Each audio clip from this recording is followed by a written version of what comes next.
আসসালামু আলাইকুম, আমি মাকসুরা চলে এসেছি হোমমেড রান্না বান্না থেকে। আজকে আমরা দেখাবো ইলিশ পোলাও করে। এখানে একটা ইলিশ মাছ নিয়েছি, এরপর আমি নিলাম এখানে পেঁয়াজ কুচি, এরপর লাগবে আমার 1 কাপ দুধ। আমি দুধের মধ্যে কিছুটা লেবুর রস চিপি দিয়ে দিয়েছি। এরপর আমার লাগবে পেঁয়াজ বাটা, ধনিয়া বাটা, পরে আদা বাটা, আর জিরার গুঁড়া, আর হলুদ আর লবণ নিয়ে নিলাম। এরপর আমি এখানে কাঁচামরিচ নিয়ে নিলাম। এরপর আমি একটা পাত্রের মধ্যে কিছুটা তেল ঢেলে দিয়ে দিলাম। এখন তেলটা হালকা একটু গরম হওয়ার পরে আমরা এখানে পেঁয়াজ কুচিটা দিয়ে দিব। তো পেঁয়াজ কুচিটাকে আমরা বেরেস্তা করে নিব, হালকা আছে আমরা এটাকে ভাজবো। এরকম বাদামি রঙের হয়ে গেলে আমরা বেরেস্তাটাকে নামিয়ে নিব আর কি। তো আমাদের এখানে বেরেস্তাটা হয়ে গিয়েছে, আমরা নামিয়ে নিচ্ছি। আমরা এমন একটা পাত্রে রাখবো বেরেস্তাটা যাতে মুচমুচে থাকে। এখন আমরা পাত্রের মধ্যে পেঁয়াজ বাটাটা দিয়ে দিলাম। পেঁয়াজ বাটাটা কিছুক্ষণ নেড়ে চেড়ে ভেজে এরপর আমরা অন্য মশলাগুলো দিয়ে দিয়েছি। এখানে আদা বাটা আছে, এরপর হলুদ আছে, তারপর জিরা আছে, ধনিয়া বাটা আছে, সবটা একসাথে মিক্সড করে এখন আমি এখানে দুধটা ঢেলে দিলাম। অর্ধেক দুধ দিলাম আর অর্ধেক রেখে দিয়েছি আর কি। এখন আমরা এটার মধ্যে ইলিশ মাছটা দিয়ে দিচ্ছি। ইলিশ মাছটাকে সুন্দর করে মশলাটার সাথে মিশিয়ে এখন আমরা এটাকে ঢেকে দিব আর কি।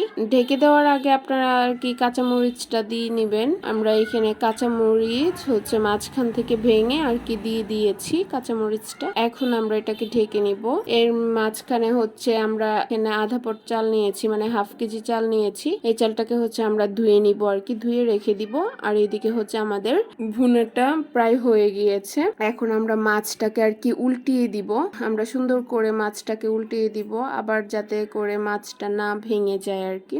মাছগুলো উল্টানোর পরে এটার উপর দিয়ে আমরা পরিমাণ বেরেস্তা ছিটিয়ে দিয়েছি। তো এরপর একটু ঢাকনা দিয়ে ঢেকে রেখে পরে আমাদের যখন তেলটা উপরের দিকে ভেসে আসবে তখনই বুঝবেন যে আপনাদের ভুনাটা হয়ে গিয়েছে। আমি এখানে মাছটাকে একটা পাত্রে আর কি রেখে দিচ্ছি, একটা প্লেটের মধ্যে আলাদা করে উঠিয়ে রাখতেছি। আর এরপর আমি একটা পাত্রের মধ্যে পরিমাণ মতো তেল দিলাম। এরপর এখানে আমি একটু ঘি ব্যবহার করছি, একটু ঘি দিয়ে দিলাম। এরপর ঘিটা গলে গেলে এখানে আমি পেঁয়াজ কুচি দিয়ে দিলাম। তো পেঁয়াজ কুচিটাকে একটু ভাজবো। এরপর এর সাথে তেজপাতা দিব 2টা। এরপর আমি এলাচি, দারচিনি, লবঙ্গ এগুলো দিয়ে দিলাম। দিয়ে তারপর সুন্দর করে একটু ভেজে ভাজা হয়ে গেলে আমি চালটা দিব আর কি। আপনারা দেখতেই পাচ্ছেন কতটুকু ভেজেছি আমি। তো চালটা দিব। চালটা দেওয়ার পরে আমি চালটাকেও সুন্দর করে ভেজে নিব। ভেজে নেওয়ার পরে আমি কিছুক্ষণ ভাজবো, সাথে কাঁচামরিচও দিয়ে দিব। কাঁচামরিচ দিয়েও আর কি আর একটু নাড়াচাড়া করব। এর মাঝখানে আপনারা চাইলে এখনো আপনারা মাছের ঝোলটা দিয়ে দিতে পারেন, আবার পানি ঢালার পরেও দিতে পারেন। এখন আমি আমার যে বাকি দুধটা ছিল ওইটা আমি এখানে ঢেলে দিয়েছি।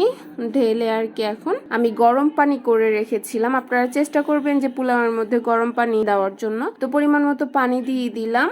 এখন আমি মাছের যে ঝোলটা ছিল আমি ওই ঝোলটা দিয়ে দিব আর কি। তো আমি মাছের ঝোলটা দিয়ে তারপর আবার নাড়াচাড়া করে এটাকে আমি ঢেকে দিব। ঢেকে আমি একটা অন্য পাশের ছোলাটার মধ্যে আমি একটা তাওয়া বসিয়ে রাখবো। তাওয়াটার উপরে আমি এই পোলাওটা আর কি রান্না করব, যাতে সুন্দর করে সফট হয়ে হয় আর কি। পোলাওটা সফট হওয়ার জন্য আমি এই তাওয়াটা ব্যবহার করছি, মানে আস্তে আস্তে হবে আর কি। তো আমি দেখতেই পাচ্ছেন কিছুক্ষণ পর আমি ঢাকনাটা সরিয়ে এখানে উল্টিয়ে দিচ্ছি পোলাওগুলো। তো পোলাওগুলো উল্টানোর পরে আমি কিছু পোলাও আর কি সরিয়ে রাখবো এখান থেকে। আমি এটার মাঝখানে সুন্দর করে চারদিক দিয়ে একটু মাঝখানে একটু জায়গা ফাঁকা করে এরপর আমি এখানে মাছটা দিয়ে দিব।